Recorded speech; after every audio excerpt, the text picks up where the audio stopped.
let's talk about how to avoid a case of mistaken identity when it comes to supersizing and growing and building our business. Now, when it comes to building our business, one of the last things we want is somebody to think that another company, especially a competitor, is actually us. We want to make sure that people are clear on who we are. And we're going to talk about how to avoid having a mistaken identity when it comes to our company after we talk about where this idiom came from and what it means. It's from the mid-1800s. I'm not really sure who first used it, but it basically refers to the wrong assumption as to who a person, or in our case, a business or a supplier or a vendor is. It's an instance when someone incorrectly thinks that they have found or recognizes a person or a company or a product or a brand, but they are wrong, right? None of us like to think that we're wrong, but there are a lot of look-alike brands. There's a lot of copycats and a lot of look-alike things, especially on the internet. There are so many people, I don't know, I guess I want to say selling and sharing and providing the same products, the same services, the same different things that, of all the things that we consume, that we want to make sure that we do things so that people don't mistake us and the products and services and the brands and the companies that we represent for other people, especially as we're growing and building and supersizing our business. So how do we do that? How do we go about making sure people know that we're the real deal and that they've got us? A couple of tips for that I'm going to share, and grab my magnifying glass so I can see them. Number one, we want to lower your identity information barrier. Now, what does that mean?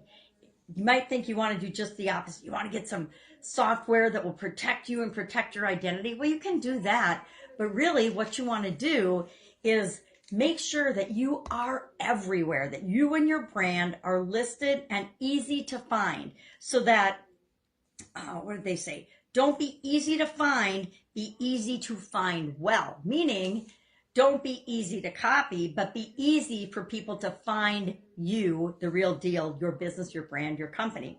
And you do that by listing yourself in local things like, I don't even know if they make phone books anymore, but if they have directories and local directories and phone books, make sure that your listing is there and that it's correct. Make sure that the information is all there. Make sure that you get government agencies and anything where you'd be listed as a business or a company, Better Business Bureau, any state or federal organizations, OSHA, FDA, USDA, anything that is appropriate for your business or your company, make sure that they have your accurate information and all your accurate information.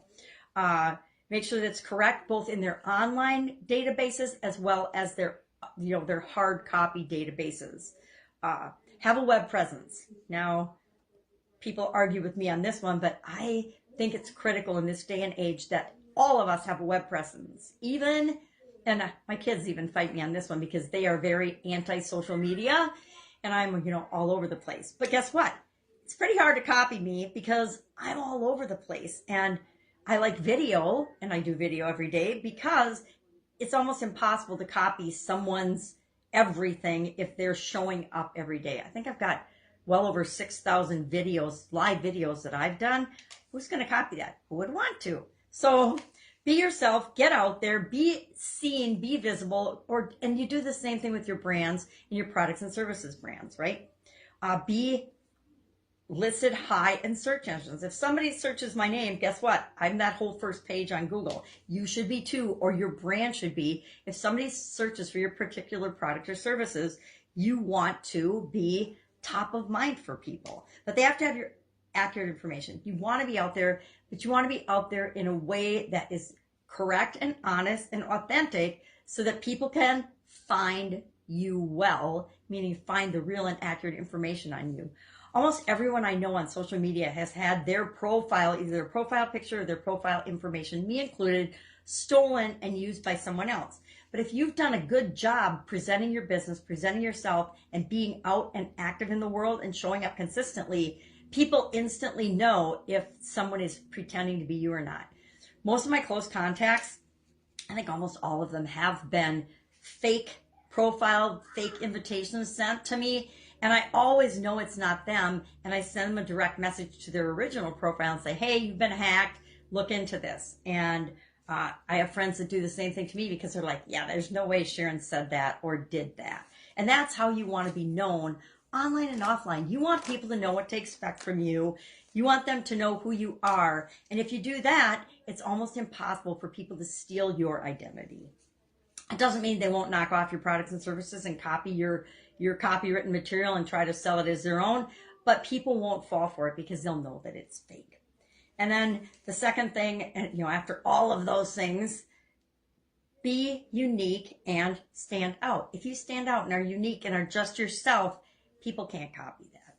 I would love to know if you've ever been the victim or the subject of a case of mistaken identity. I like to think that I have one of those faces. I've had people tell me that I look like somebody else all the time. But I think at this point, people know it's me and I know it's me. And so I don't worry too much about mistaken identity. Wondering if you've had this challenge with your business, if someone's tried to rip you off. Pretty much all of us, if you've been online long enough, people have ripped off at least part of your material, which again is why I vote for not dropping your camera. All right, that's it. Have an awesome day. I will be with you tomorrow. Bye.